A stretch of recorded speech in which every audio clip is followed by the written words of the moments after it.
internet talks to other internets and things happen to make things happen. And it is Saturday morning. Welcome to the Art of Rock. First and foremost, I would like to acknowledge the Tongva people as the traditional landowners of Los Angeles. Join us every Saturday here for Art of Rock on Twitch, although YouTube or Facebook or whatever. And we're going to talk about music and the process of making music, and it's bloody awesome. That's what we're going to do. And we're going to help each other through painful things of musical woe. This is brought to you by Angelspit's Patreon. Please like and subscribe to Angelspit's Twitch and all that shit. Angelspit's Patreon. Members are here. I don't think anybody else has got out of bed yet. Normally there's like 4 of us. But it keeps me going. And for little as $3 a month, you can also keep yourself going. And everything, blah. I'm really not making any sense right now. I haven't had enough coffee.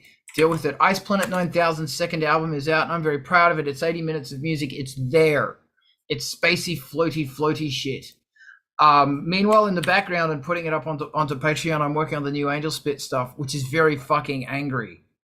I'm very proud of it, actually. New track is actually going up this week, Patreon supporters, and I'm really proud of this. It's cutting lyrics. Industrial Incisions playlist has got a whole bunch of old stuff and a whole bunch of new stuff. Thank you for the congratulations on Ice Planet 9000, by the way. Go listen to it. It's a Spotify playlist. Look, it's right there. And there's a whole bunch of new bands. Go like and subscribe those bands and listen to those bands and pull them in. And if you want more amazing fucking music, Adam, it's good to see your face. MTV TV. There. Like and subscribe MTV TV on Twitch. And if you got nothing going on in your house, just turn on MTV TV and play it. It's fantastic. There's a whole bunch of new bands from the community.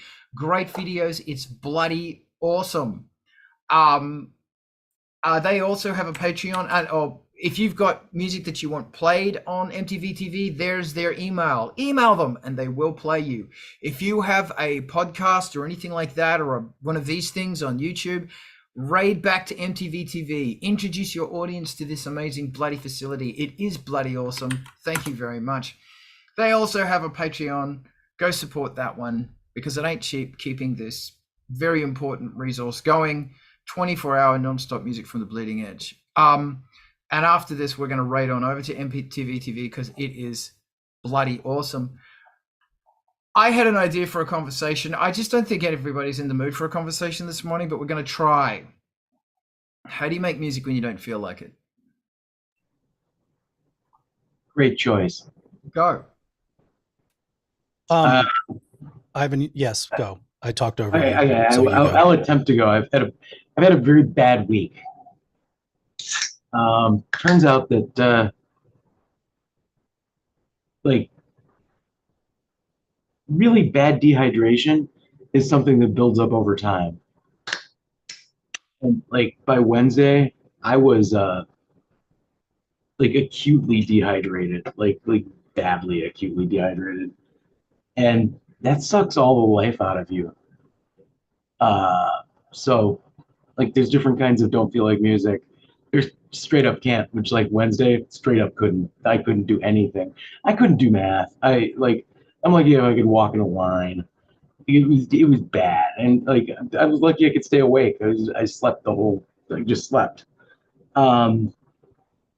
So there's that, but then there's like I just don't feel like it, which like sometimes that's a sign that maybe you should step away for a moment. Clear your head, take a walk. Go do something that's not music for a little bit so that you can come back feeling refreshed and maybe have found some inspiration, because there's inspiration everywhere. You get out in the wild and you run directly into it.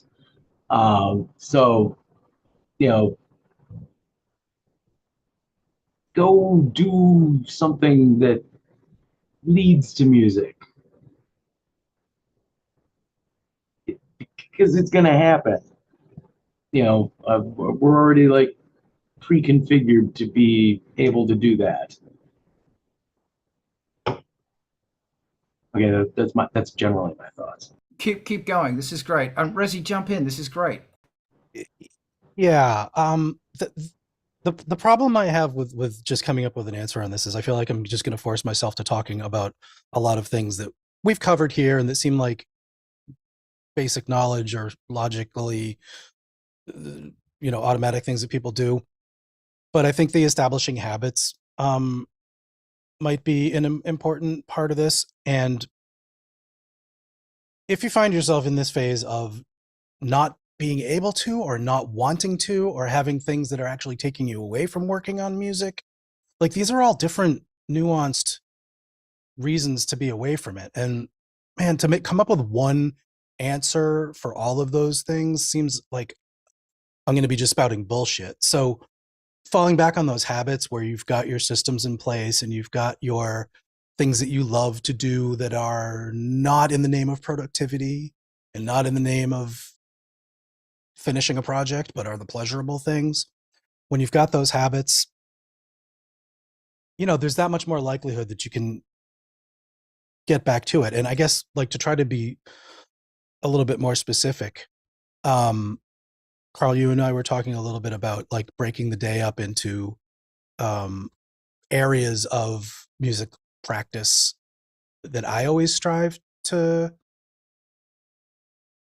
form habits around and have become a natural, part of the course of my day. And it's like, if you want to work on, vocals and bass and tonal harmony for this year, having a solid plan of what time of day you might do those things at and how long you might do them for on your schedule. Maybe it's on the calendar. Maybe it's in your to-do list. Maybe you use an application that reminds you that it's time for those things. And maybe for the first couple of months of considering that those 3 tasks are at noon or 5 p.m. or 9 p.m. or 3 a.m., they're difficult to get to, or you found that you've overscheduled or don't have the energy to do them. But your system is in place to remind you. The habits of doing them start being formed. And research shows, psychologically speaking, that building streaks of doing these things can make them easier. And making them easier is pretty much the best version of like, how do you fall back when you've gone astray and aren't working on it, is because they're easy, because your tools are in place, because your studio is there to go to, because your habits are good. Your bad habits are solid, and you can get to them easily. I don't know. What version of not musicking are you on? Well, oh man. Okay. It's really curious that I push myself really hard all the time. And I see it as it's a wall that I can't move through. And yes, I have great faith that my brain will deliver an answer at a later point. And some of the best songs I've written have just come to me. The other best songs I've written have not just come to me.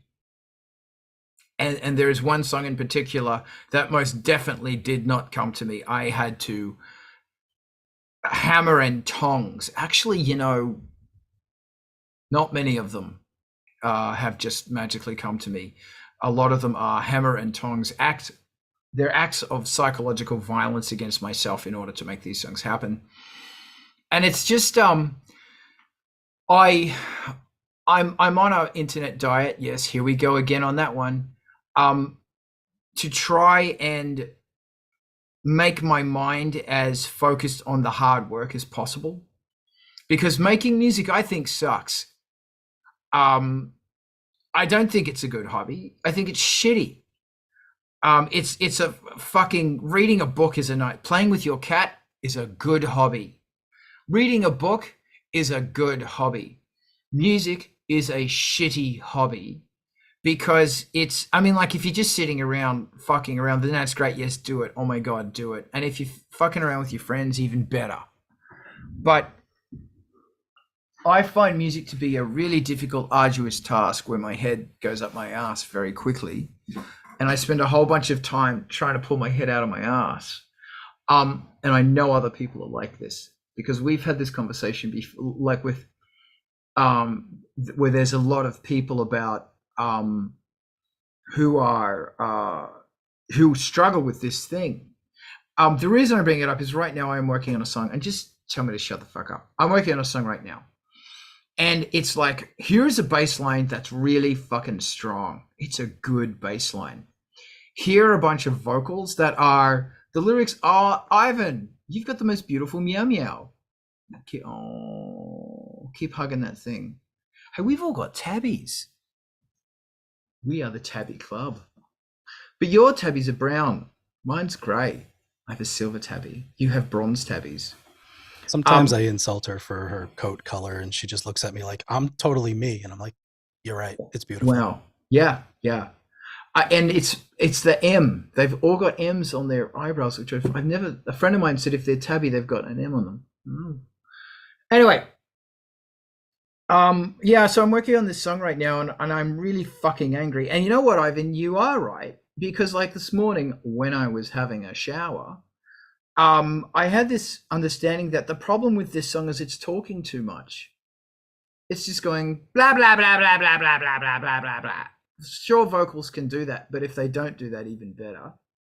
The music is just way too busy, and because it's a 4-bar repetitive kind of a 4-bar riff, you can afford to. Really, it's a 2-bar riff. You can afford to break that up. So what I'm going to try and do now is just pull stuff out and let silence. Because if you want to appreciate sound, you put silence on either side of it. But it's still, look, I find music. Adam, why aren't you in the chat? Look, why aren't you in here? Seriously. In fact, Adam, if you turn up, I'm not letting you in. Because no, I'm kidding. Please, I'd love to, and Raziel, I'd love to hear your thoughts on this. Like, I just don't. Yeah. It's hard. It's hard, right? It's hard writing a song. I'm not wrong here. Look, we are not 18-year-olds discovering sequencers and samplers. That was a different 19-year-olds discovering these. By the time you get to be 20, 22 like me, and drinking age, you're going to clubs. Ooh, it's crazy. In the States. The thing that like you say music is a shitty hobby and it's a bad habit to be in, and I fully agree with all those things, and that there are challenges and disappointments and difficulties, but it's also something clearly we don't have a choice about, or had we made that choice, it might have been a long time ago to stop dealing with this bullshit that is, how am I going to get to music? And we're committed. Like, this is it. We're doing this. This is what we do. So worrying about whether it's difficult or not, like that, yeah, it is, but that's not the issue. We're up for the challenges, and we're finding ways to make it enjoyable and interesting. And sometimes for some people that's learning new stuff, and for some it's re-expressing and re-exploring experiences that you've already had. And Adam, it's good to see you. I was going to go back to something that you said in the Twitch chat, Adam, about the difference between getting stuff that's in your head and that's when you work on it, versus having to make an album because it's time to make an album, and like, what are your reasons and excuses? But just to go back to what Carl, what you were saying is, how do you know it's time to be dealing with that if it doesn't feel like it is, and if music is sucking? There must be some signal that you give yourself, or that the world is giving you, that is, oh, it's time to make music now, even though you're not doing an Adam and it's the idea came to you, or you're not doing what I said, which is like routine practice schedule time. Why is it time to make music if music isn't making itself, presenting itself as the thing to do? Me? Yeah, that's for you. I don't have a choice in the matter. Yeah, well, I get that, but so it's constant, and there's no time period in which you say this is not time. I'm speaking as I haven't written a song or recorded a riff or committed a new idea to tape in, let's say, 3 months right about now, and I'm not regretting it, but this is different. this is not what you're talking about. Yeah, I guess I find that it's for me it's a problem that I have to solve. And for some reason I think that the answer to the universe lies in my ability to for me to make a song. Because I think that making music for me, this is pathetic, it is one of the rare things I can get right. Because there ain't a lot in this world I can get right. But making music is eventually, although I know a lot of people are going to disagree with that, but I don't fucking care. This is about me. This is about how I see myself dealing in the world, not how you see me dealing in the world. No offense, I don't really care too much how you see me dealing in the world. But for me, like music is my ability to create sense in the chaos. And there's so much fucking chaos. And it's trying to figure that out. And I do not understand the compulsion. Like people always say, I get called a workaholic all the time. And after a lot of reflection, I don't think I'm a workaholic. I think I have a compulsion, which is probably worse. Yeah. I have a compulsion to work partly because I'm afraid of poverty, though I live in poverty. I'm afraid of what money, etc., and the lack thereof will yield because I don't have anything to fall back on. But when it comes to music, I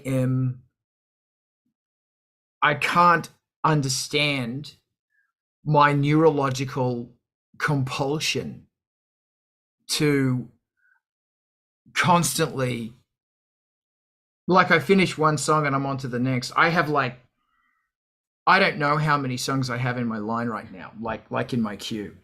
And I will get them done. Go ahead, please. If I'm interpreting this right, your version of can't get the song done is you are working on it in earnest and you are doing stuff and you hate the moment and you're not feeling like it's coming together. Oh yeah, I'm being a complaining little bitch right now. Yeah, so you're whining. Cool. Let's whine. I'm whining. That's it. I'm whining. That's a good place to be in, man. This is whining. I mean, there's a lot of worse alternatives. The fact that, you've got such like from 0 to 99% where it's like, I'm doing it. Like you are doing it and you've got the gear and the know-how and the experience and the audience and that little 1%, which is like, oh, fuck it. This sucks. But it's probably interesting that that's the 1% hardest. Yeah. That is the impossible. That's what I focus on. Yeah. Of course. Got you. Totally and understand. What going on now in the conversation is I don't want people to console Carl, although thank you. What I want to hear is do you feel the same way? Because I know you do. Yeah. I want to hear how you deal with this. Pardon me for having to interpret what you're saying to the microscopic detail like that to get at it, but that makes sense to me. I do understand that. I don't think I have anything better to add around it, other than everybody's experience is going to be different in texture and color. And I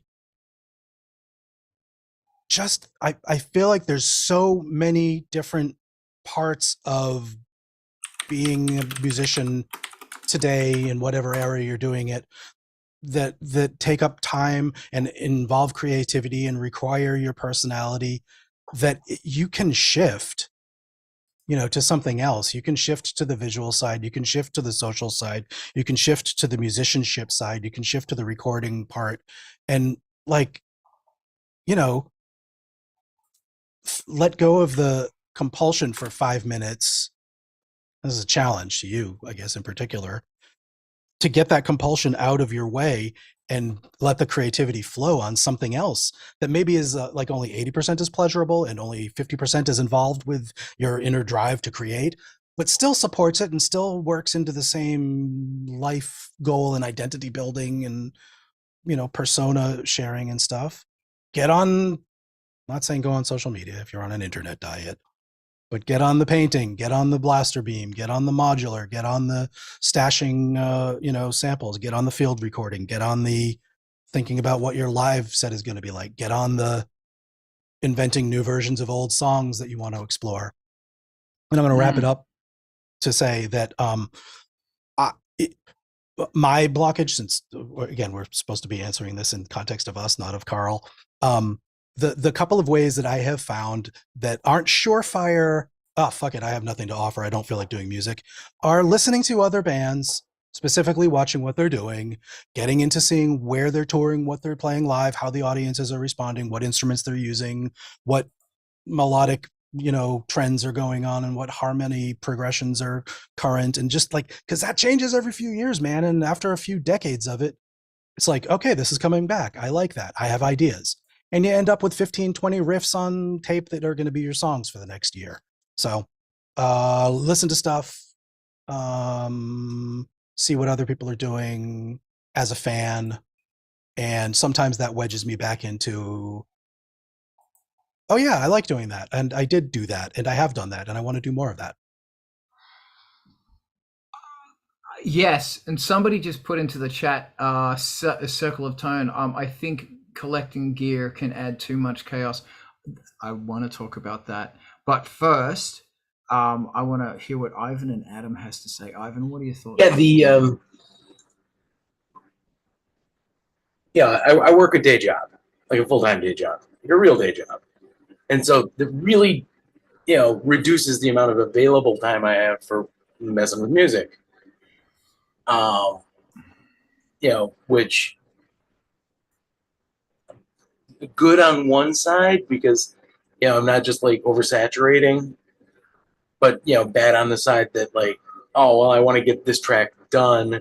I'm going to need this many hours. Oh, except I'm rolling out a new version of a RabbitMQ plugin. But at the same time, it does give me a chance to always know that every day I'm going to get away from this and then come back. But like, even then, like when I'm working during the day, like, I've got some version of inspiration going on the side screen, either, my MTV is playing or the Angels, our playlist on Spotify or some other playlist on Spotify or, the My Mix on YouTube. One of those is almost always going on. And those will turn into, inspiration to use when I get off my day job. But like, also, day job. I mean, sometimes I end the day just like mentally exhausted. So I need to just get away from everything for a little while, just go walk around, and then I can sit down and try out those ideas. Definitely slows things down. Thank you. Adam, blow my mind. Well, I've been collecting notes as we go along, and one of the things that kind of stood out to me thinking about, well, it's not supposed to be about Carl, but here I am. I'm going to make it about Carl again. One of the things that kind of stands out for me in your situation is that you depend on music making for your income. Like you're paying your rent on it, man. You're like, music making is a job for you and all of the things that are associated with it because you're doing it all yourself. And creativity, like, so being creative as a job is difficult enough, right? It's exhausting, and you don't always have that spark, I think we're always reaching for that feeling of being, connected, whether it's like a flow state or like, the feeling of like downloading from the universe or talking to the gods or whatever it is, whatever the muses are dropping upon us. We kind of seek that state because like, it's kind of like sex or really good drugs for us, like it lights up a happy spot in our brain. And so when we're making music and we're not lighting up that happy spot in our brain, we're like, why isn't it working this time? It's like, you know, doing a gag load of Coke and like getting nothing out of it. You're like, what is this, fucking baking soda? You know?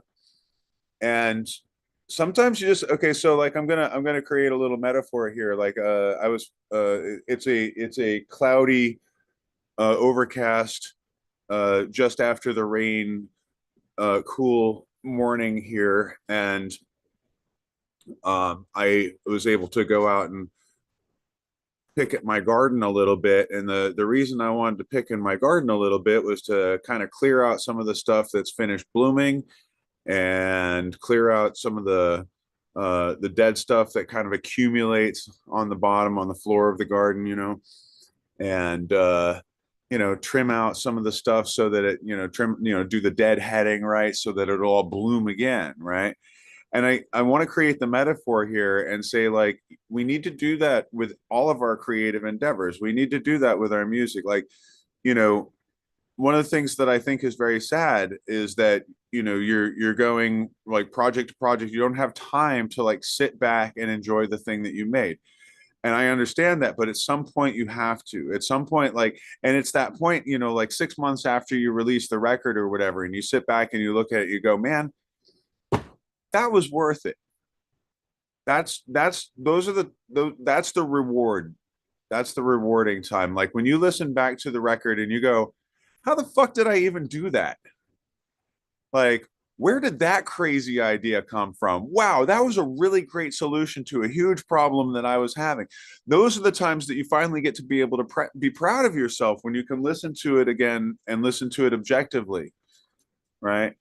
And I think one of the important things about living creative life, creativity as a job, is that there's a lot of different, we call them spans. Like, so there's a lot of different things that you can do that aren't the actual thing that you're, doing it all for, but that are related to it, so that, you know, your life doesn't suck as much. Like, I'm a DJ, right? Like, I don't make records for my job. I play records for my job, right?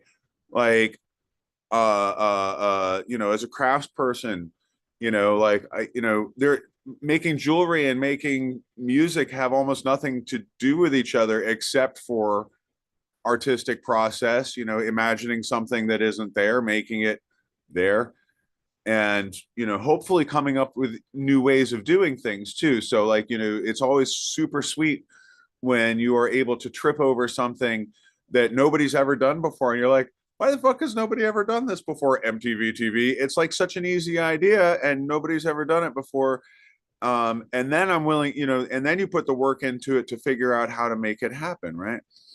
And that's what I think, that's what compels me, right? You were talking before about having like a compulsion to make music. What compels me is that, like, I kind of like, I very much feel like even with injury and illness and all this going on, I very much feel like the majority of my conscious time is spent creatively. I mean, sometimes it's, watching something and learning. Sometimes it's just watching TV and admiring the photography and the editing and the scripting and the acting and all that kind of stuff, because it all informs what I'm doing. Listening to the soundtracks, listening to the background music and TV and movies and stuff. Holy cow. And I have literally been inspired. Like, I have been watching TV, like stupid comedy TV show, and like, actually, here's one for you. Psych, right? Which is a really funny detective show. I love it. It's one of my favorites. There is one episode where the Juliet, the sort of love interest, she meets up, it was like this, they were together and then they had to go in their different directions for school and life kind of thing. And then they were going to meet back where they, and like, I had a song that I was working on that was like literally about that. I just couldn't get the first, it was like I had the second verse already done. I had the choruses, I had the bridges, right? And I could not for the life of me, and I knew what I wanted it to say, because if I don't have you by my side, and it's like, and in the beginning of that episode, right at the beginning of the episode, when they're about to, the guy's about to get on the train or whatever, he says, "So this is it." I was like, that's my fucking first line. So this is it. Said our goodbyes and done all the crying that we can. And so I think that, how do I say this? Like, I think that it behooves us to do things and enjoy them deeply in the way that brought us to this place in the first place, right? Like, the reason that you make music is because you love music. So listen to music. Like, don't listen to it because it's trendy. Listen to it because it's good. Don't worry about what's trendy. If you're making something good, trendy doesn't matter. Like, popular doesn't even fucking matter. And I thank you for that. Invention matters. Yes. Also, that song's that's a great track, Adam. It's a really good track. Fucking what is that track called? Oh, Never the First Time Twice. Yeah. Which is why it's hard to remember, because it's a very long title. Yeah, it's a really good song. But it's easier to remember than most of your album names. Yeah. Thanks. A lot. Mine's always got the something of something. That's just it's the, and they're all interchangeable. But no, that's a really good song, Adam.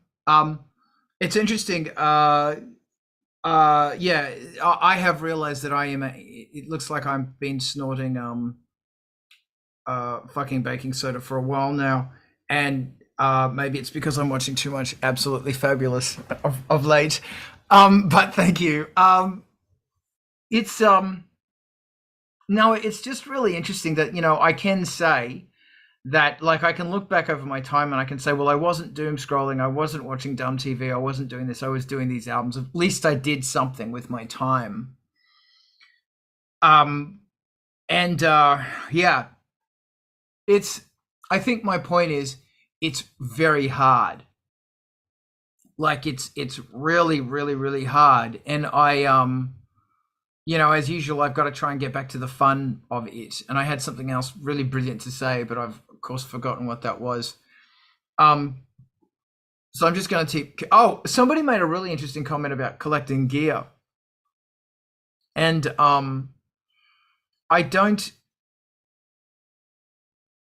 every time I get a new piece of gear, I actually get the feeling of dread. Like, I don't go, oh, yay, I got a new piece of gear. For me, it's dread. It's like, because I need to justify its existence. And I need to, and I may have been saying this last week about how I have this thing with music that, and gear, that all of the gear in 1 year, all of it combined, must equate to the amount I bought it for. So if I have, it's got to pay its rent. If I have X, I'll say $1,000 worth of gear, it's got to make $1,000 in music every year. It must. And if it doesn't, it goes. Although, yeah, and you could go, well, instead of it being, I might say quarter of that amount, so it's got to make $250. This is just my thing. Or it's got to create music. Of course, you don't need to do this. This is just my way, because I'm such a personal masochist. I can't have anything nice. It's all got to become hard work, toil, and process. Thank you, autistic brain. But if I have something, it must justify its existence. It absolutely must. And it's nice because that forces me to do it. Like, I remember I was watching this YouTube. Hold on, I see your hands. I'll get to you in a minute. Please stay up, because I want to hear your perspective. I was listening to this YouTube podcast about these people talking about gear. And I was watching it because they had a piece of gear that I also owned that they were talking about, and I was trying to get more out of this piece of gear. And they made the fascinating comment that we only use this gear in this podcast. If we didn't have the podcast, we wouldn't be using the gear.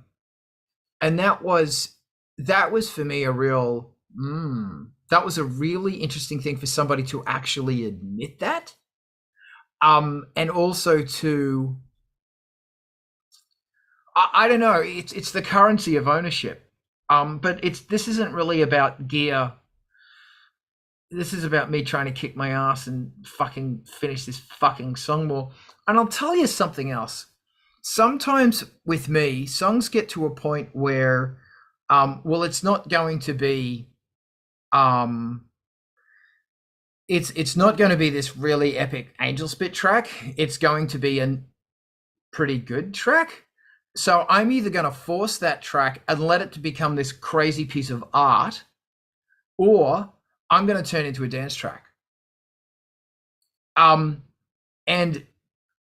yeah, I know. I can see you guys shaking your head going, what did you just say?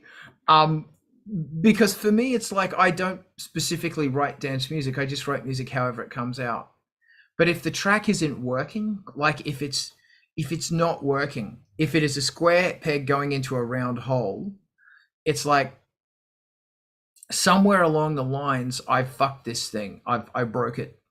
So now I'm just going to drop the vase on the ground and I'm going to do that Japanese thing where they accentuate the cracks with gold leaf and stuff. That's what I'm going to do because I fucked it. So I might as well fuck it good. Ivan, would you like to talk to me about fucking things good?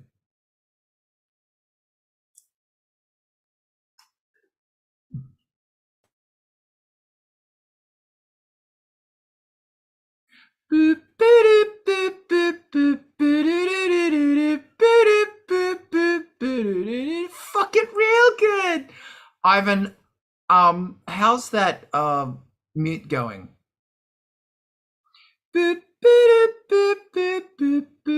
You're muted, Ivan. Yeah, my gear is living in its parents' basement. Great. Because it doesn't need to be productive. Okay.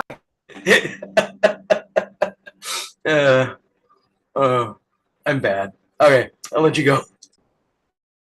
Wait, Ivan, well, we didn't hear anything you said. Wait, really? You still can't You hear were me? on mute the entire time. Wait, can you hear me now? Yes, we can hear you now. Okay, It doesn't matter yeah. how much you yell into the microphone. Wait. So you don't know? You didn't hear the part where my gear lives in its parents' basement? No, we heard that. No, I but think that was the whole thing. That was the thing. Oh, That was my point. okay. All right. Thank you. Thank you very much. Adam. Thank Hi. you, Ivan. You know, I've always got plenty to say when I raise my hand, so I'm going to hold the mic for a minute. All right, so A minute. You just said a minute. You have 1 minute, Adam. I concede my time. No, so we're talking about justifying the expense of your gear and the return on investment that you get from your equipment. And that is a subject very close to home for me because I have spent my adult life making money on my gear. And so having the best gear to deliver the best performance that I can deliver has been a very, very important thing to me throughout my entire career. And the return on investment on that for me is pretty high, if that makes sense. You know, like sure, DJ controller, $2,000, bam, you know what I mean? Like, it was like back in the CD days, it was $2,000, and it was $2,000 when it was record players too. It's always $2,000 fucking dollars for the thing that you want. And there's a handful of $2,000 that need to go together if you're going to go on the road. Not all gear is going to have the same kind of return on investment because not all gear gets used as much. So like, my PA gear, when I was doing weddings and stuff like that, I got so much use out of my PA gear, and it's still great gear, but I'm not upgrading my gear right now because I'm not on the road. I'm not like getting rid of my PA, but I'm not really using it right now. but I'm going to use it, in October. So, I'm not getting rid of it. I'm just not getting a new one, not upgrading it. And the controller, right? Like I was having a really hard time justifying upgrading the controller just for going on Twitch because Twitch doesn't really make me any money. So it was really because my friends were like, especially one of my friends was like, I will help you with that. Like you need to replace the equipment that's starting to fail on you. If you can't do this, we lose a lot. And so going into, okay, so you were talking about your podcasting, right? Your podcast, you were saying that, they had invested all this into doing the podcast. When we all went to Twitch, I was really, really lucky because I already had most of what I needed. I do photography and such anyway. I already had, the gear, the mixing board, the little camera with the, with the conversion in it and all that stuff. So, for me, it was just kind of like, how do I plug it all together to do this? And then upgrading it because like, oh, now I see more, like you start doing it and you're like, oh, now I see more, hopefully more creative possibilities, more things that you can do with it. Like, you were a big influence in that, right? When you did the video, with the sock puppets and the sunflowers and the green screen, right? And we did the show, right? When we did, it was Pandemonium, right? And that was like the first time that Loki and I had used the green screen, and we tried it. We're like, this is actually really cool. You want to keep it this way? And we're like, yeah. It was like, okay, we're going to need more lights. $500 later, it looks really good. But like, that's something that we knew, like that's something that I knew that, okay, when I'm healthy again and I'm able to do photography and stuff again, like I got lights that I can like stick a battery pack into and take it to like an abandoned warehouse or somewhere, and then like shoot movies of somebody, make a music video or some shit, you know what I'm saying, or my own.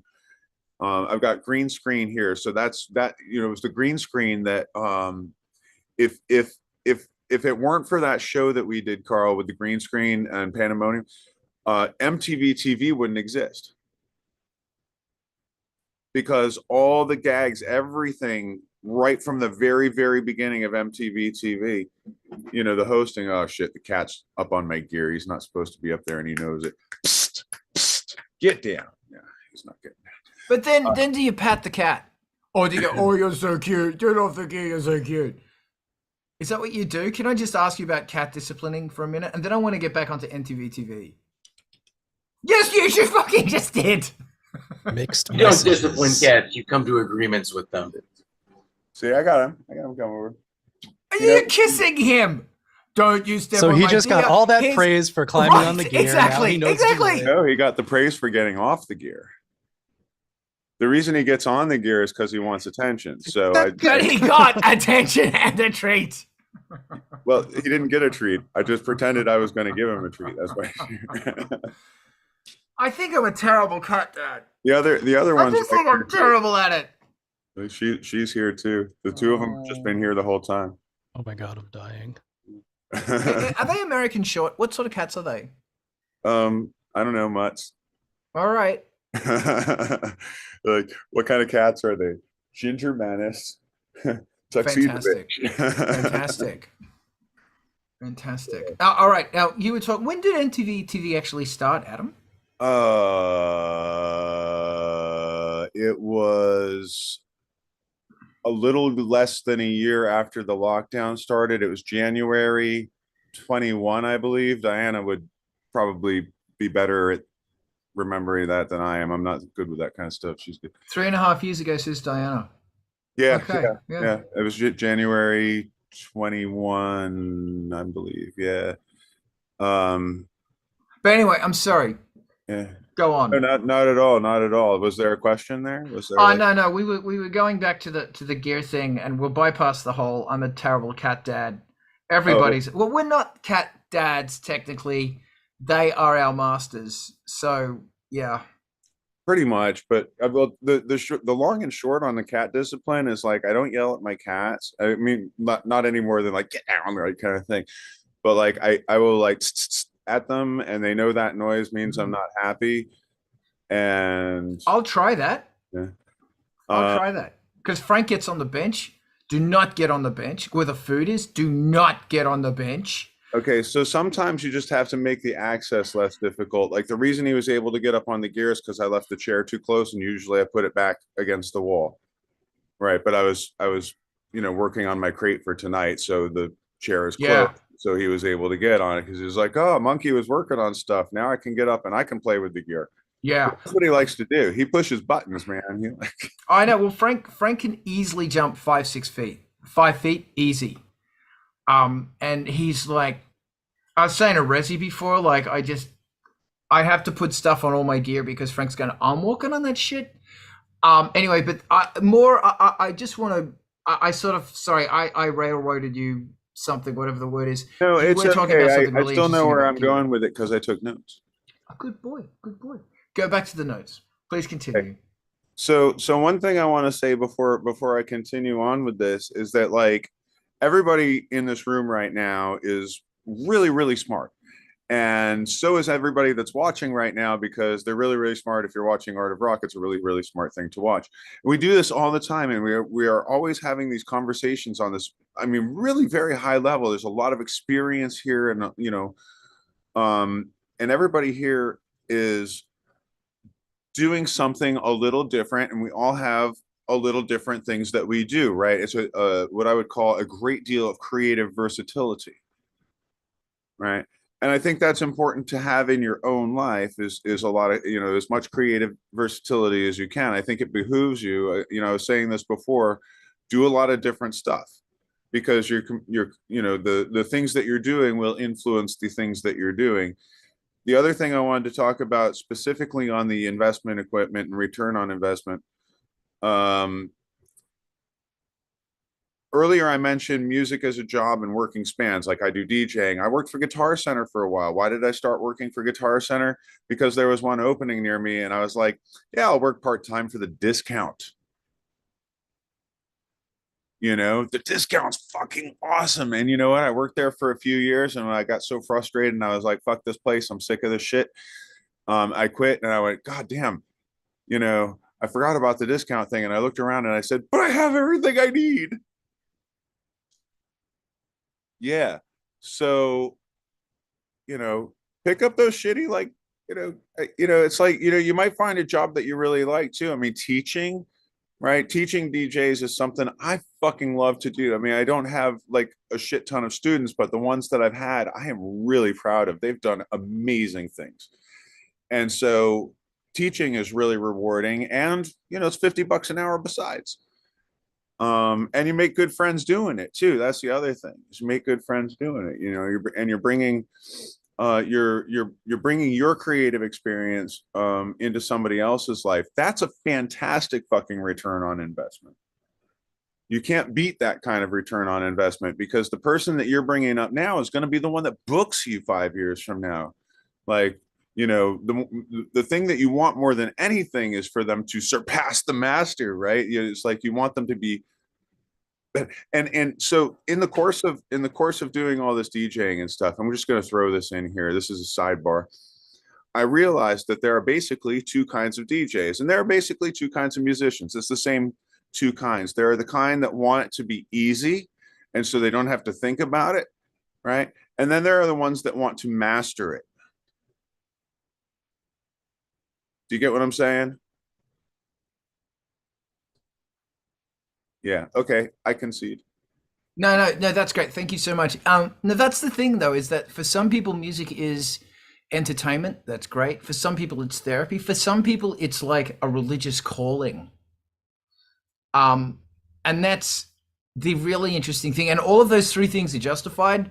An artist who I greatly respect is Lux Voltaire, who very few people have heard of, who is one of the most important figures in industrial music because it's Australian industrial music, which basically fucking inspired everything. Yes, it did. We will fight. Here's a word from Frank.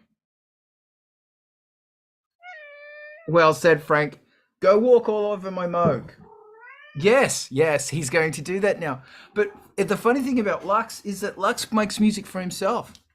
And I remember, because I've known Lux for 30 fucking years, and I remember this one night we were having one of our famous disagreements, and I said, Lux, why don't you have the courage to just push your music to people? And he said, why don't you have the courage to not do that?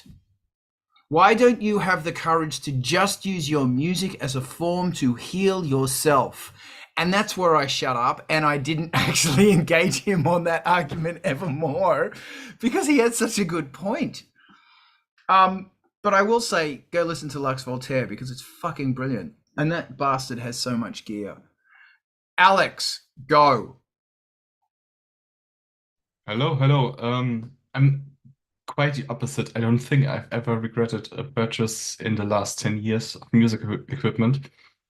What I found out about myself that it's okay to have gear stored away for a certain amount and only get it out if it's needed, because I had like this big setup, really complicated, and I always had to bug fix and figure out why certain things weren't working. So for me, what worked much better is to just have little setups that only exist for certain purposes. And if I'm done, I just put them into the shelf, into their package, and put them away. I always have the temptation to purchase the sexy stuff, like new synthesizers. But what I've been buying is more like utilities, like cables and certain boxes that do one thing and one thing only, but make other stuff go more smoothly. Yeah, and maybe the thing I need to watch out most is to not purchase something if I can't afford it. But luckily, I always were able to pay rent. Excellent, thank you. And Alex, it's good to see you. Welcome back. Can you do me a favor? Can you just say for me, sexy synthesizers? Sexy synthesizers. You know, when Germans say that, it's quite a turn on. It really is. I gotta let you know, the juices are flowing, and I thank you for that. By the way, what are you eating pizza right now? I was eating the most German thing ever. A pretzel. All right. Fantastic. Thank you very much. Thank you, Alex. And I'm throwing this to Razi now. I thought you were gonna go Spätzle. I've Or never... Spargeld. First. Beer. I don't know. A lot of. Yeah, I've never bought a piece of gear based on ROI because I can't predict that far and I never have any idea. And looking back on it, I don't want to have those regrets because I think I focus on like this weird sort of spiritual connection to the architects of the genres and styles and stuff. Like I want the piano that whatever used, and I want the synthesizer that whoever used, and the guitar tone that I liked in the thing. And I sort of go by that, which maybe we all do to some extent, or all do 100% or zero and want to do something totally original. I don't know how that works, but I've definitely sold on gear that didn't end up fulfilling the spot that I thought it would, or it doesn't function the way that I did. So it's more about utility and flow, and makes me feel productive on it or inspired by it, or has a song in it that I can draw out, as they say. But yeah, the investment on the cost of gear, which granted, I always like, I buy a lot of used stuff. I don't invest in expensive new gear. I couldn't justify it anyway. There's two things going on there. One, you can usually sell it on for somewhere close to the same price that one bought it for, or it appreciates in value. So that makes it easier. But also I pick day job projects that are going to buy me the gear that I kind of want anyway. So the stuff that I can't really justify being excited about because it's like a light kit or a camera, and I haven't seen, like favorite filmmaker use that thing. I'll seek out projects that make it important to own that kind of stuff, lenses and stuff like that. So I haven't had that at all filter into music. The few commission projects that I've done over a lifetime definitely haven't been the kind that say, okay, now you need to buy a Les Paul to make this soundtrack. It just hasn't worked out that way. So yeah, something about the spirit of the instruments and the vibe that they have and the way they look in the rack and the capabilities they have for ease of use and making things happen once they're connected and in the flow.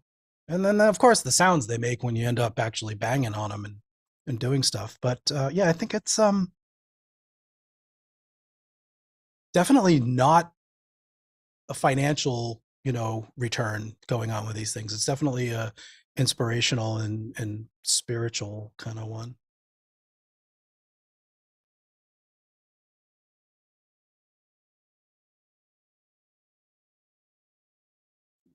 That's called a segue, kids. Thank you. I just actually put the link to. I totally agree. We're getting into spiritual. I like it. I just put the link to Lux Voltaire, by the way, everywhere. You gotta know about this guy. You gotta know about this guy. Ivan, hit me. Okay, I'm definitely a bad gear dad. But I mean, let's do keep in mind, all of my gear fits in a 9x10 room. All of it. I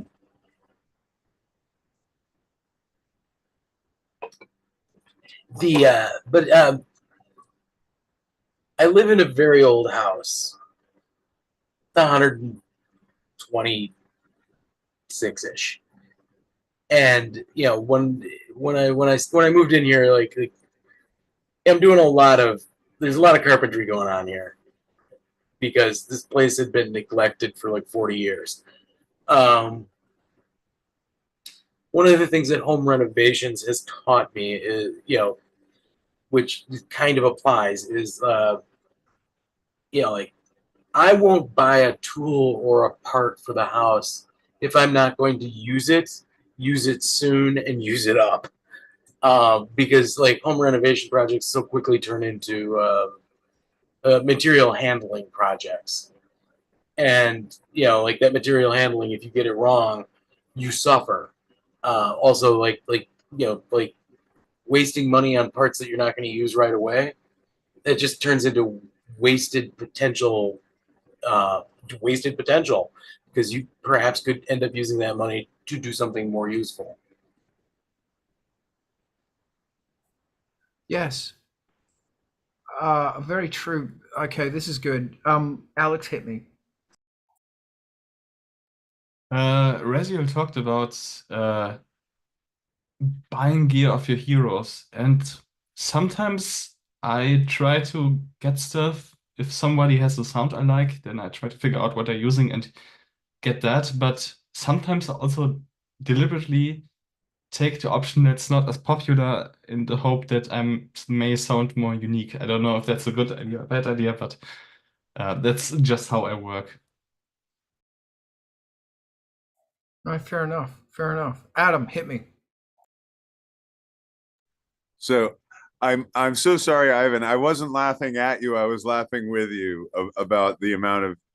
So gear footprint is a real thing. It's gear takes up a lot of room, and the more the bigger gear you need, like the goddamn PA alone, and they're so much smaller than they used to be. I have had to keep. There have been times where like right now I'm living in a place where I can kind of have some dedicated rooms. I've got enough space here that I can have, a room that's, padded up, for recording, mixing, listening, practicing on the turntables. Kind of call it the turntable lab. Downstairs, my whole living room, half my living room is literally my Twitch streaming stuff, and more than half the living room, let's be honest. and then I've got the whole PA besides, and that's out on the fucking back porch, but it's enclosed, you know, and covered. But like there have been times where like I was living in my car and I would keep my gear in somebody else's basement. There was a while where I literally worked for an agency, an agent that I didn't really like working for because his gigs were shit. And I took gigs, just enough gigs from him to justify keeping my PA in his equipment room for security. Yeah. So, you know, I've kept gear in a lot of weird places because I didn't have space for it. You know, even in other places like, you know, had a small apartment with 2 other friends and a girlfriend, so 3 other people. And this was when the big PA gear is big, you know, and it was all behind the couch. So it was like, you know, there's this 4 feet of gear and then the couch, you know, and then like a few feet and then the TV, you know, everybody like made the living room really tiny. The cat didn't mind because the cat could get on top of it, but yeah, sometimes the gear footprint can really, I mean, it's a serious consideration, and not for nothing. It's why I live in an area that has, like, you know, this area is considered underserved in pretty much every way. And the best part about it is that I have a lot more space for the money. It's like half the money of a studio in Boston or Cambridge, like less than half the money of a studio in Cambridge. Like what does a studio in Cambridge go for now? Like 23, 25? Probably more than that. I'm going to say hitting Yeah. 3 per person is low. I will never complain. Like I have you know, 2 full bedrooms. It's actually a 3-bedroom, but the one I use as an office is much smaller. And yeah, I pay like a third of that. I have a big kitchen. I have the full living room and everything. But that's the thing about artists, and we've talked about this before, about how like artists are the harbingers of gentrification, because like we get priced out of the places that we made cool, and so we go someplace else and we make it cool. And like I've got this whole thing in my head. I want to do this like massive mural project, and I have like so many ideas, and I can like see them in my mind, you know, that I would love to do around Palmer if, you know, if and when I'm healthy enough. And it's just because I'm freaking here and that's what's around, right? If I went someplace else, I'd be like, yeah, I'll do a mural project here because that's where I am. You know, it's like I want more art around me, so I'll do it. You know, get me the paint and I'm ready to go. Like I don't need to make any money doing it. I just want it to be better here. And that's what happens with artists, is we go in and we do that kind of thing, and we force the rents up on ourselves because we make the area nicer, cooler, more desirable to go to. You know, it increases the foot traffic, it increases the, you know, the quality of the businesses, you know. Because we do drink a lot of coffee. Hell yeah, we drink a lot of coffee, but we have a lot of other needs too. Like Yes. everybody does. Like Everybody burritos. does. But like artists kind of, you know, like if you can open an art store near where artists are hanging out, guess what? Like even if you don't have it in the store, they'll order it. You know what I'm saying? Like we tend to like to go put our hands on things. Yeah, and that's the other thing, is that people need to go, well, if there's musicians living in this area, set up a secondhand music shop, because they're going to sell their gear to you and you're going to be selling a lot of gear. You will. Anyway, and because you can also, there's all this stuff you could do. You could make it a fucking reverb drop shop if you wanted. Okay, yeah, I know. So Absolutely, absolutely. So when anybody else buys gear, sorry, Adam, I feel like I'm interrupting you. You haven't said behooved yet? I'm all set, buddy. I'm all set. All right, cool. It's just that normally you say behooved 2 or 3 times. I know that's my cue that I can jump in.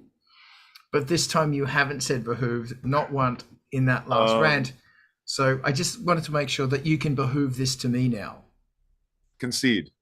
And so that I can bequeath it from thee.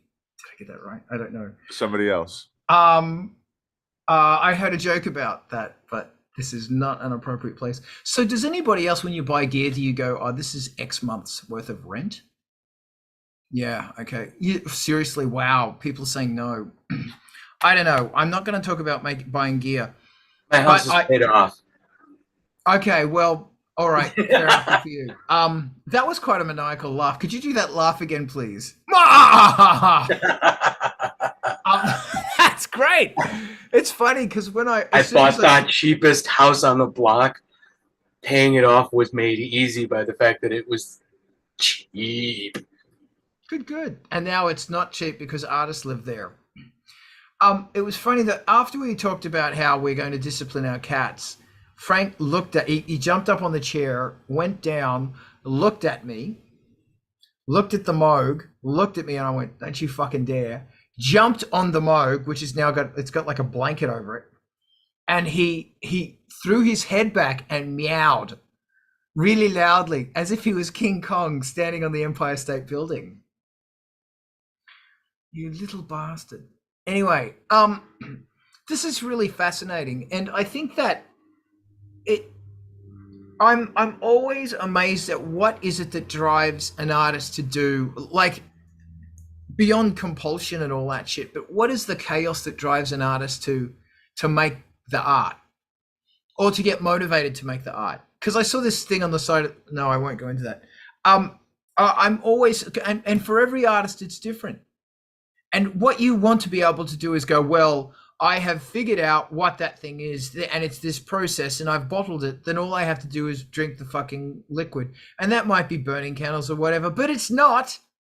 Because if you have a fight with your significant other, all that magic energy's gone away. Or maybe there's a whole bunch of more magic energy there. It's like, I think this is my core thing, is that I learned very early in my treachery of my relationship with music that I could not rely on,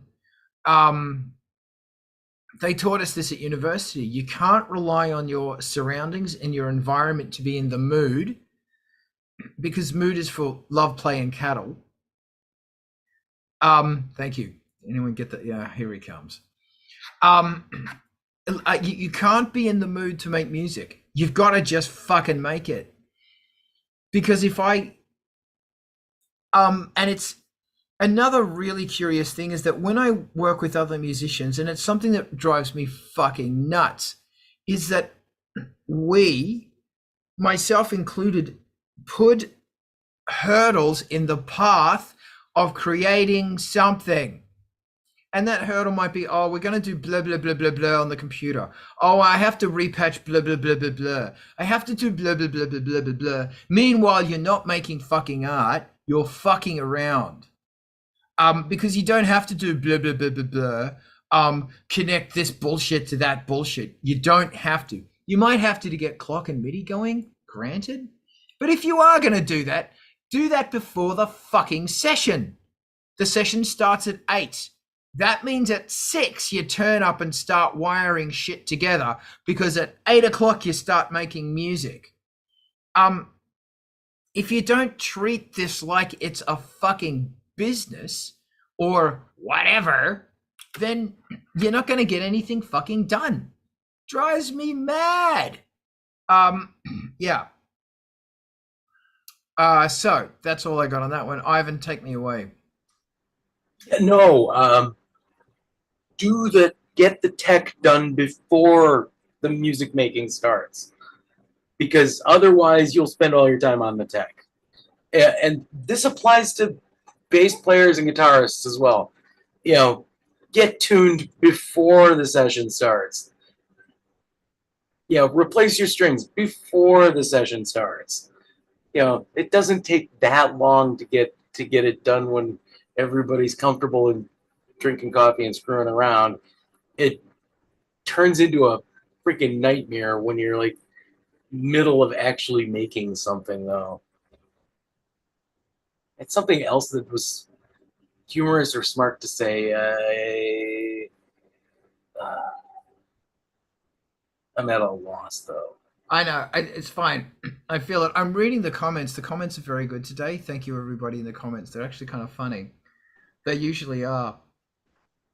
Behooved mood is past tense cow. Thank you, Rob.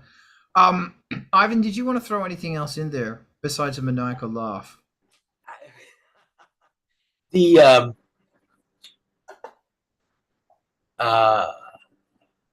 oh yeah, that was the other thing. Okay, so when the muse hits you up with an idea, you jump. Because if you don't, the muse will just start hitting you. And at 2 o'clock in the morning when you're trying to sleep, or when you're in the toilet, or having a shower, or talking to somebody on the phone, or talking in a business meeting, that's the worst. When you're talking to somebody like at work or something, and then suddenly in the middle of the conversation where you're supposed to be going, yeah, I'm listening to this very important thing, in it comes the solution to that song or the best opening lyric you've ever heard. It's like, fuck, I have to write this down right now. Or you're So you stuck pull in out your phone and say, I'm just taking notes. you're stuck in line at the coffee shop, and it's like, I could be no, damn it. And then it goes. Yes, all the craziness is happening on Twitch. Adam, inspire my life. Go. I'll try. I think I might be able to inspire somebody's life, but I'm not sure Behoove about yours, inspiration baby. to somebody. You're a difficult. You're a hard case, man. You've always been a hard case, Carl. And you'll never not be a hard case, Carl. All right. So I suddenly ended up with a lot more to say because of what Ivan was saying, but like to talk about mood and hurdles. So mood, sex is in the mind, right? Like you don't get turned on outside of your mind. Does that make sense? Like even the things that are physically stimulating, it's still in the mind, right? Like sex is in the mind. Like like having the mental frame of sexiness is something that you have in your mind. Like if you even want to go and like meet somebody, you have to frame that in your mind, right? And it's the same thing with music, right? You're not always in the mood for sex. You're not always in the mood for music. So do something else, right? You don't have to push yourself into a place where it becomes a punishment to yourself. Does that make sense? Like we're talking about training the cats. Like you're like, don't reward him for, climbing on the thing. I said, I didn't reward him for climbing on the thing. I rewarded him for getting off. Like, don't turn, don't turn forcing yourself, speaking of the cat, forcing yourself into being creative into a punishment for yourself. It is okay to like sit there and muse and think. And the thing about having your gear ready to go, kind of what Ivan was saying, like if when you have those moments where like it finally does hit you or whatever it is, where you're like, oh, I know how to solve that problem. Like you want to be able to get up and going as quickly as you can. And this really comes back to, I mean, again, we've talked about it before, is like practice, practice, practice, right? Like the reason that we practice so much on the things that we practice so much is so that we don't have to think about it when we start doing it. We're just doing it. We don't have to think about where that button is. We don't have to think about, what the chord is or whatever it is. It's like we can go from the sounds in our head to the tape, you know what I mean? And freestyling, right? Like, soloists, jazz musicians, like freestyling, right? Like, why do they practice so much? It's not so that they can get every note right. It's so that they can always get the next note right if they screw up. It's knowing, like you gain experience in this way, and you become and like everything that we do is practiced, right? Like you don't become a good painter unless you paint. You don't become a good songwriter unless you write songs. You don't become a good producer unless you produce. There's practice, practice, practice. And like every stage along the way, one of the things that you said years ago, Carl, that like has stuck with me ever since is like, just finish it and put it out. I believe there was more to it than that. Probably. There was an or and there was a threat. Or you're going to send us a shit in the mail. That's correct. Yes. Yeah. Well, I still take that to heart. You know, it's like, you know, sometimes another thing too, fuck, diversity. You know, like if you do, so like Carl, you're doing the Angelspit, right? Or the industrial stuff, and you have sort of a framework around that, which gives you a lot of room to play around in. You know, it can be, you know, like your down tempo stuff, like chill stuff like violence, and it can be your like, you know, banging abstract, whatever it is. And like, and then you've got Ice Planet, right, which is a whole different way of making music. It's a whole different way of making music. So I think it's a good idea to pursue other musical influences, other musical inspirations, other artistic inspirations than the one that you think is you. You know what I mean? Like if I just stuck to goth music, I'd be bored as shit. You know, if I stuck to one thing of anything, I'd be bored as shit. If I never pushed myself further in the things that I'm doing, I would be bored as shit. If there wasn't a place to push myself to, I would be bored as shit. Practice, practice, practice, right? Like if you're not feeling like making music, go back to fucking rudiments. Paradiddle. You know, whatever the hell it is, just go back to the basics and remember why it is that you're doing it in the first place. Like, remember what it was that brought you to this place. Walk those steps again, and you will find that person that loves making music inside you. He might, you know, in my case, he's fucking 12 years old and can't believe the shit I'm doing now. Why did it take so long? Because it took a long time to learn, because the technology has changed entirely since I first played in a rock band. You know what I mean? Like, you know, but you will find that person back in there that is like, you know, this is what I need to do. Like, it's just, you know, you know, we talk about it being a compulsion, but let's face it, it's a fucking desire. Mm. You know, that's what gets me in the mood for sex, right? Is desire. I have a very strong desire for music. Like, even when I'm not making music, I'm sitting here fucking listening to music. I'm thinking about what I want to play. I'm thinking about, you know, even completely like ways of doing things completely different from the way that I usually do them, so that I can present my skills in a totally different way. Right. And that's diversity. You know, you can go from one to another, but it all ties together because you're using the skills, you're using them in a different way. It just makes you better at what you're doing. Thank you very much. No, that's great. I do. I'm going to take with me that you get a musical knowledge, you build your musical knowledge, not so that you avoid fucking up a note, but so you know what note to go to afterwards. Or I'm badly paraphrasing, but thank you. That was wonderful. Alex, behoove me with your behoovements. Yeah, I think just putting stuff out is something I should take to heart, because I have this problem where every time I'm confronted with my own inability in some regards, maybe a recording that doesn't sound as nice as I thought it would, or maybe reading back my lyrics and don't finding them as good as in my head, and that's something like that makes me want to get away from it quickly and only do the things I'm somewhat good at. Yeah, it's difficult, but maybe I just need to expect nothing, or get myself to expect nothing, so everything will be more easy to tolerate, and then I get out of this world. This is fantastic. Thank you, Alex, because what you're saying is another thing that music gives me that nothing else in the world gives me.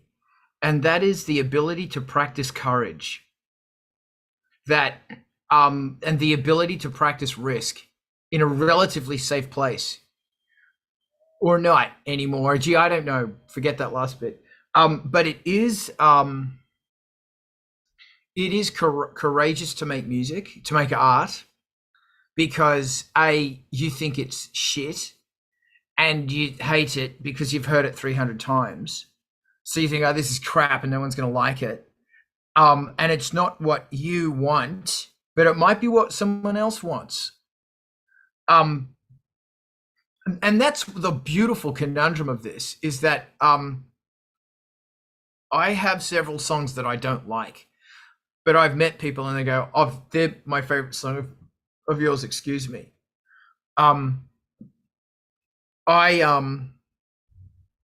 It's this strange faith in something, in the process. Someone dear to me says, "Trust the process." And that's really true, that the process is beyond your intellect. And it's, yeah. I have been a little sidetracked. I've been looking at the release of Lux Voltaire, and I put his Bandcamp down there. That guy's got so much music. So much fucking music. And it's really good. It's inspiring. And yeah, I think that you just got to keep doing it. You've got to keep pushing ahead. And it's not about the audience or the expectation, it's about you. And think of it that it is an exercise in finishing. Society's not very good at finishing. We're not very good at finishing. And there's not really a lot of something I try and do here is celebrate toil, celebrate failure, celebrate fucking what am I fucking doing, as opposed to, everywhere else you go, it's like instant gratification and everything's fine and look at what I did.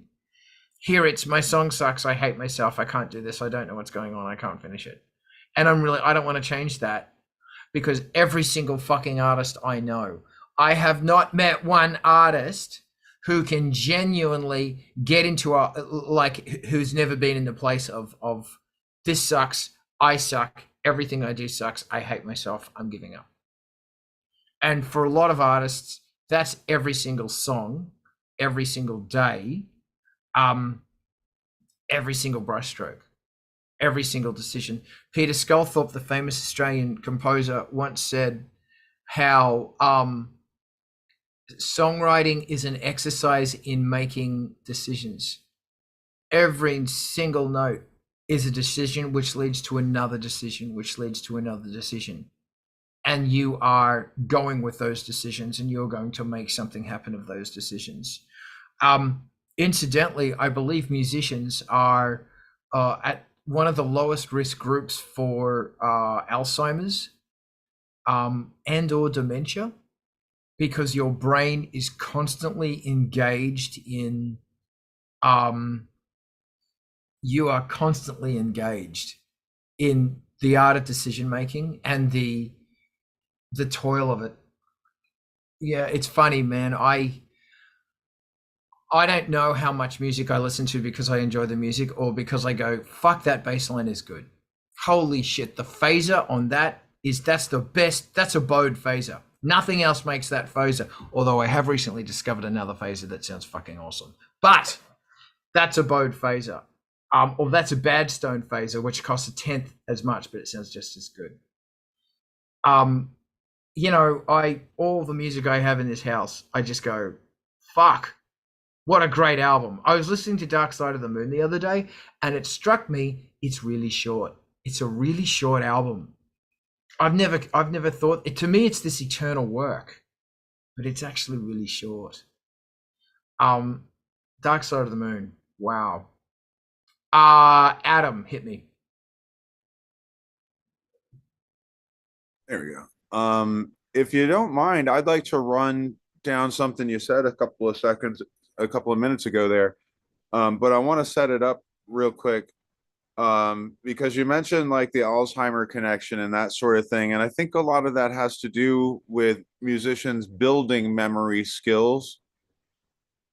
The act of music making and practicing music and all of that kind of stuff is like a constant strengthening of neural connections, memory connections. And I think that memory skills are something that we do practice. You know, the more that we practice those memory skills, the more we will hang on to our memories, you know. And the other thing I mentioned in the side chat here, that public speaking takes practice, right? Getting in front of an audience takes practice, right? Like, you can be fucking great vocalist in the shower, but that doesn't really mean anything if they want you to go and play on the stage, does it? So, you know, we have a lot of challenges as musicians, not just learning our instruments or whatever. I mean, especially nowadays, where it's like we're pretty much assumed that we're going to be producing our own stuff, or damn near to it. And that brings me to the thing that I wanted to run down a little bit with Carl here, which is you know, the hating your project part of creation, because I go through it. Sometimes I go through it less than other times, but like especially when I was writing the album, holy shit, I went through it, because it's fucking hard. And as you say, it's like, you know, you have all these decisions that you're making and all these puzzles that you're solving. And then it's like, you know, and you get to a point where you've listened to it a mind-numbing amount of times. And I'm kind of curious to see how, or to hear how people get past that feeling. I think Razi's all ready to go, right? You know, I know for myself, you know, I mean, the typical advice, I guess, is usually like, walk away from it, you know, take a walk, take a breather, come back to it with fresh ears, that kind of thing. But that doesn't really, like, that does, I mean, let's face it, it's a good thing to do, and you do go back with fresh ears, but it doesn't stop the feeling of hating this fucking shit anymore. And so I'm curious how other people deal with that. Thank you. Okay. Keep a diary. And establish a baseline. And this is a psychological baseline. When I say baseline, I don't mean baseline. I mean, like, what is the what's another word for base? Can somebody behoove me with another word for baseline? Actually, don't, because that's going to turn into a rant. Establish what the norm is of your creative process, which is difficult because it's a spectrum. I kept a diary for 2 albums, maybe 3 albums. I think the actual working diary, I stopped doing it because they started reading like suicide notes. I'm not joking. They were really fucking dark. And I am constantly asking myself, is this normal? Is this despair, this self-loathing, this hatred for the music, the hatred for everything, like hatred? Is this normal? And I always go back to, unfortunately, yes. Because I couldn't read the diaries. They were pretty bad. And I hope no one ever does read those diaries, because it's like, dude, you've got a problem. Yes, my problem is called Angelspit. And it's funny, Ice Planet 9000 is a delight. I love doing Ice Planet 9000. It's this wonderful healing. Angelspit is not. Angelspit, I have to go to the edge. I have to go into hell, and I have to dictate the screams. And then it's got to be presented with this really heavy fucking energy. But no, keep a diary so that you can go through and you can go, well, as much as I may or may not like this, what I'm going through right now for me is normal. And 1,000 fucking times. And the great thing about a diary is that you can go through it and read back on it going, you know, that I've got some personal issues that I really need to deal with here. That, you know, there's this song that I'm bitching away about in this diary, and I say how much I hate it and I don't have belief in it. But in actual fact, it was a good song. And it was a good song the whole time. I was being hard on myself. You got to face that. And I was mentioning this before. You must identify hurdles. One favorite hurdle is, I need more gear, or I'm not in the mood, or I need to fucking blah, blah, blah, blah. Whatever that thing is that you are putting in the way of you making that creative thing happen, you've got to remove it from your fucking process. And also experiment with different times of waking up. It might be better to wake up early. It might be better to wake up late. Your brain is going to Forgive me, I've said this before. There's different periods of the day where the brain's really good at solving problems. There's different areas of the day. For me, it's in the mornings, like I've told you. In the morning, I put ideas together and I simplify those ideas. My brain's really sharp then. All the creativity comes when you least expect it. For me, usually it comes later in the day when there's some mush in my brain and I start weird humor or whatever, creates music and lyrics and whatever. But when it comes time to actually put that shit down, it's early morning. That's why I get up early. Because my brain works better. And you need to figure out when you do this, because look, you want to make music and I want you to make music, but part of that is going to be you have to squeeze more hours out of the day, which means you might need to sleep less, which means you might not need to be watching The Mandalorian or whatever dumb shit Disney is pushing on you now. You might not need to, you need to identify when you are death scrolling and put the phone away. You might choose to say after 6 o'clock, I'm not using my phone anymore. Because there's going to come a point in your musicality when you take on the process of a priest or of a holy person that is using music as this divine thing. Then get holy. That means getting rid of worldly bullshit so that you can focus on your spiritual task. I would really like to sacrifice. Thank you very much, Official Clownfish. Sacrifice. Who's watching on Instagram? Thank you, everybody on Instagram. I'm going to shut up now. Rezi, go. I wish I had 10 minutes to launch into, but I don't think I do. About you do. Adam, Go. Your question. You've got 10 minutes. You got 20 minutes. Go. Timer. Adam's prompt made me raise my hand about like how you get through the thing where you hate what you're doing, and you're Carl talking about hating the process and hating the way it sounds. And I don't know if we're talking metaphorically or very literally. It sounds pretty literal. It sounds like anguish and pain. And I this might not be the first time, Carl, you and me have had this same exchange, but I don't feel that about the music that I end up making. I think it's not finished. I think there's stuff that needs to be done. And then 3 years later, I think it's still not finished. And I think there's still things that need to be changed or removed or added or scrapped.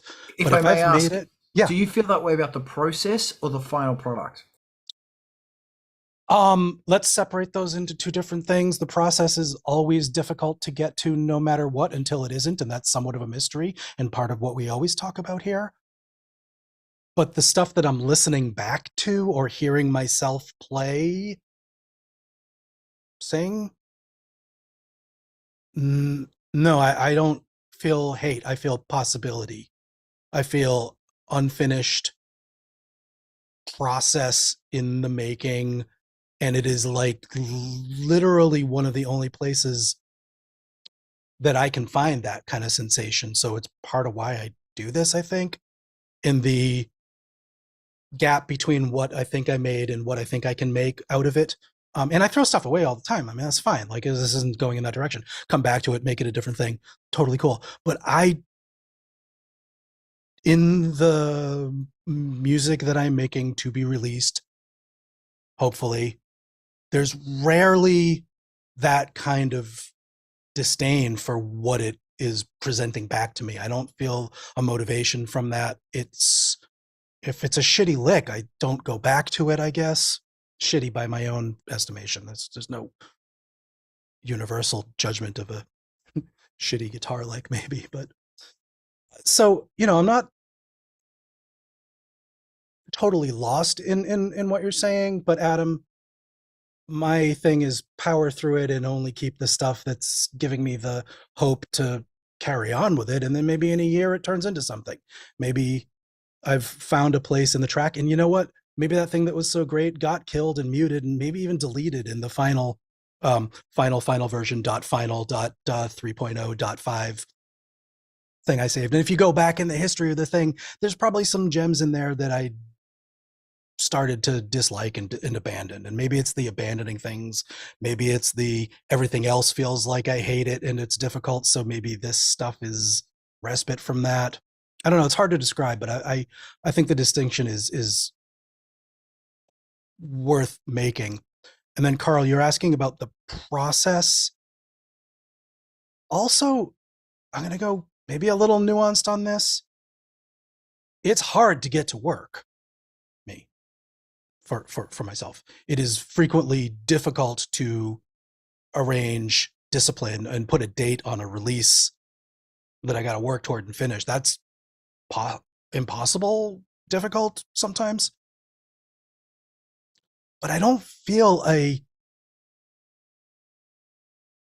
this is so shitty feeling about it. I feel that same kind of like, I want to do it because I think there's potential. I want to do it because I think I can meet a certain thing that didn't exist and cause it to exist. And there's hope in that, which feels fucking weird to say. I'll tell you right now, but there's something in the potential that I hear in this stuff and the goal state that feels a lot less like hating this and being angry at it and some kind of this will be worth doing. And that's what draws me back to it. And that's possibly one of the only things that makes that difficulty of the process. And Carl, if that doesn't exactly hit on what you're asking for a distinction about between the product and the process, then let me know, because I could totally jump in on more of that. No, that was good. That was good. Thank you. Thank you. Adam, hit me. Okay, so Razi, for me, I'm gonna admit it. It depends a lot on what I'm working on, right? Like if I'm working on a remix or something, remixes I tend not to get super emotional about, but working on my album, oh my God, I cried, tears of frustration, banging my head on the fucking desk, losing my, Carl was talking about going to the edge of sanity. Oh yeah. Most absolutely. It's like, it's real anguish. It is actual anguish. Of course, sometimes those tears are of joy because you finally fucking figured it out after like struggling with it. But that's kind of what I'm wondering is like, I mean, is that just a thing that takes more practice or something? Because like, every time. Well, there you go. But okay, so what you were saying about it getting hard to work and setting a deadline and stuff, like the self-challenging stuff is really tough. It's Carl was saying, hurdles and stuff, right? I call it I want to do when I start doing Musically Minded again, I want to do a topic called excuses. I have it on my list. It's the excuses that we make for ourselves to like not, and I think that fear of pain, right? Because you're going to hit those. Okay, I'm trying to dial this in, Carl. Like, that you're going to hit these points. It's like you have it in your diary, and like it's for you it is very real anguish because you're really ripping into yourself, and as you said, going to the edge of sanity and trying to find this thing. I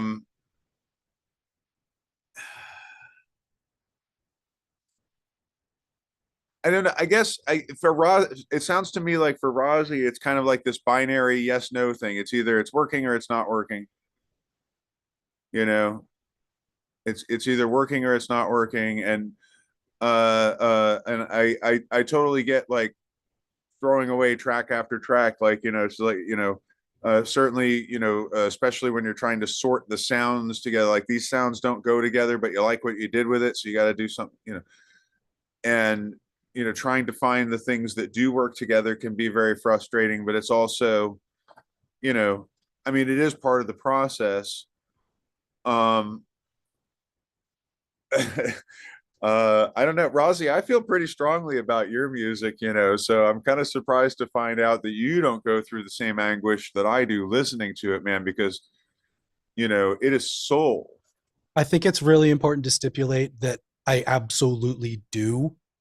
And it is a long process, and frequently the moments of anguish and epiphany flourish and occur during that, mostly in the lyrics and vocals Yeah, process. okay, that makes sense. Yeah. But it's just not, I hate this. Ah, Fuck it. If I hate it, I'm not that, basically, to put it concisely. I'm okay. Okay, that clarifies it a lot. Yeah, that clarifies. Thank you. I don't think it's the project itself I hate. I think it's the hating the way I hating the anguish, like hating the it's not hating the project or the music that I'm making. It's hating the frustration of not being good enough to make it.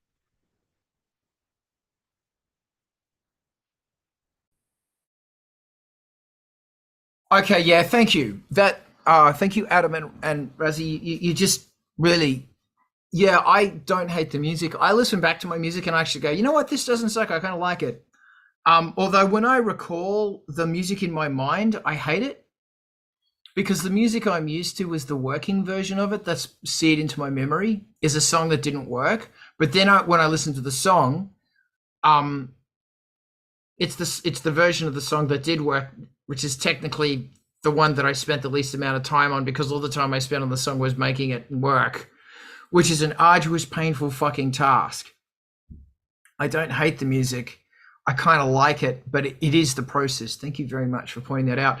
I think I go on this rant a lot because I want young people, I just said young people, I'm sorry. I want people who are trying to write the first or second album and they're going, I hate this process. I don't know what I'm doing. This is painful to my soul. This is hurting. It is scraping my psychological soul away. I want you to know that that's normal. Because in order for you, like David Lynch says, if you want the big fish, you got to go into the deep water, and deep water is dangerous. And for you to finish this, you are going to be taking risks and doing things in exercises in tenacity that I think the only other thing that teaches tenacity through great pain is Kung Fu. Like, this is where music becomes martial arts. Yes, it fucking does. It fucking does, because I've had this conversation with Olympic level fucking Taekwondo representatives, and we have agreed on in music and in Taekwondo, but I'm talking about music now. You're about to go through hell, and there's not too many things that train you for that prepare you for the shitty amount of anguish you're going to go through in order to make this happen. It's gonna hurt. It's gonna suck. You're gonna question yourself, and you are going to question yourself on a terrifying level. You might even, this is why you've got to avoid drugs, alcohol. You got to eat healthy. You got to run away, as in sometimes you got to get away from it. You've got to you are riding a cannonball or a wild animal, and sometimes that wild animal is in control. Sometimes you are in control, but usually it's the wild animal in control. And for me, I must have process, and that process means getting up at 4:30, waking up, playing with Frank. Thank you, Frank, for existing. Get off my MOOG. And getting my mind ready to do this shit so I can get 3 or 4 hours of musical work in at least 3 days a week. You need discipline. You need military fucking discipline. So if you're going through hell, sure, keep going. But unfortunately, it's kind of normal. It kind of sucks. It's kind of pain. Alex, I'm going to throw it to you. And then we might call it. Unless something else amazing happens. Alex, talk to me. Maybe it's a bit fun, or some fun. I don't know how to say it. Funnily enough, I have sometimes the exact opposite. Like I just throw something together and feel like this has no right sounding this good for just messing around. It's usually if I prepared stuff previously, maybe I made some synth patches, and then I have like a session, and I record a little ditty, I don't know, a skeleton track, and somehow it just works. And I feel betrayed because sometimes I'm working so hard to get something working, and there it just appears, and it's like, why can't this happen all the time, please? Anyway. No, and we do sort of have to wrap it, but and this is going to keep going on the Zoom afterwards. Yeah, what you just said is really important, because sometimes they just come, sometimes they don't. Ultimately, you are dealing with the crazy thing, which is the human monkey brain, and I don't know. I just don't know. I see Rezzy's hand. Go, Rezzy.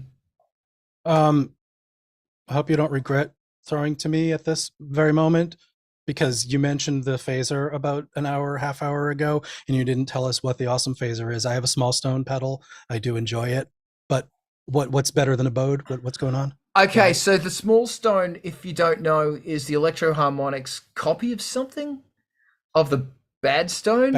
Original larger one. Yeah, you can get them. I'm sorry, I have fucking dreads. That's why I'm picking my fucking hair and it's falling out. I know, fuck you. Let it flow, man. You have nice dreads. I'll take it. And you can get a bad stone on Craigslist for like $100, less than $100, and it's arguably one of the best phases you'll get, because not many things get phases right. Like they don't. The Dopefer modular phaser, which I think is the A127, is a good phaser, really good phaser. Obviously the Bode, like that big fat Jean-Michel Jarre oxygen, like that fucking, it's not a nice little effect sprinkled on top. It's punching you. Yeah, it turns your head inside out while it's turns flipping your through head zero. inside out. And the ARP 2500, the MOOG 1. I think we're going to do a thing soon where we need to talk about the MOOG 1. And Must be nice. I know, but it's like, it's just, oh my God. The phasing it's just wrong. It's like, oh. Jeez. The MOOG 1 is pornographically good. It is. Plug that shit in and really talk about is. Isn't it just an eventide algorithm? Yeah. No, it's no. Just. Okay. Hold on. Yeah, I mean, you can buy it No, wait. plug-in Hold on. or Stop. pedal. There's a yeah, you just said Just and MOOG in the same. Well, Or eventide. No, you said it. I think What I'm I'm sorry. saying is it's not a $10,000 investment. No, everything else is, but I think the phaser is I think I have to research this. It's either a little digital one or it is an analog phaser. I'm not sure. I think it has analog effects in it. There's two sets of effects. Like there's three different synths. Basically, a MOOG 1 is three MOOG 1s in one, and it's got basic effects on each one, and then it goes through the eventide, and the eventide is the ridiculously fucking luscious one. I don't know. I'll have to check it in, but it's a really. I've heard so many fucking. Maybe phases. don't. Yeah, maybe I shouldn't. Well, this is at night. I read the manual and I'm taking notes, and it's like I think my neighbors are wondering what is he doing? Like at 10 o'clock at night, I'm going, holy shit, it does that. It's so good, but it's a really good phaser. But because I always like the cheap option, go with, if you want a good phaser, get a bad stone. from Electro Harmonics. Like I got mine for $60 on Craigslist. $50. No, wait, I think I paid $40. And I had to buy the guy a coffee. That was it. And it wasn't like some big extravagant coffee. It was just a coffee. It wasn't like a $6 mocha. It was just drip. And I got him down to $40. I didn't actually say I'll give you $40 for this. It was just, oh, you can have it for 40. Oh, thanks, man. I'll buy you coffee. It's the Bad Stone is a really, really, really good phaser. There's a whole bunch of stuff you can't do with it because the knobs are very basic, but it's just great. And the trick with phaser is putting noise into it. And with the Bad Stone, you're going to have to go in quiet because it's looking for a guitar input. If you want to sound like Jean-Michel Jarre 1978, that's your phaser. And the Moog 1. Yeah. And the crazy thing about a Moog 1 is it's like I never have to go analog again. We're done. And it sounds better than a Jupiter 8. It sounds better than anything I've ever heard.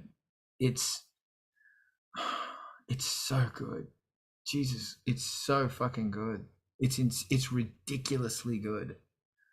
I'm going to stop now. And it's very comfortable as well because someone whose name I won't mention is sitting on it right now. Yeah. There you go. It's a table. That's it. Gas. It is. I'm sorry. Anyway, this is Art of Rock. Does anybody else want to bring in anything else before we shut this stupid thing? Bad Stone. Get a Bad Stone. You can afford a Bad Stone. Oh, it's great. Maybe shortly, if you have an all pass or notch filter and an LFO that can manipulate it, you can make also a custom phaser. Yes, with a notch. And it's got a great notch because it's got a variable stage filter in it. Holy shit. Dude, the voice architecture on this thing is so good. It's so... okay, I'll shut up in a minute. It's really fucking smart. Did I tell you the two things I'm pissed off with about the Moog 1? No. Fuck off. Firstly, it's got these massive fans on it that because it's all analog and it's generating a lot of heat, and it pulls the air in from the back, but air goes in through the keyboard.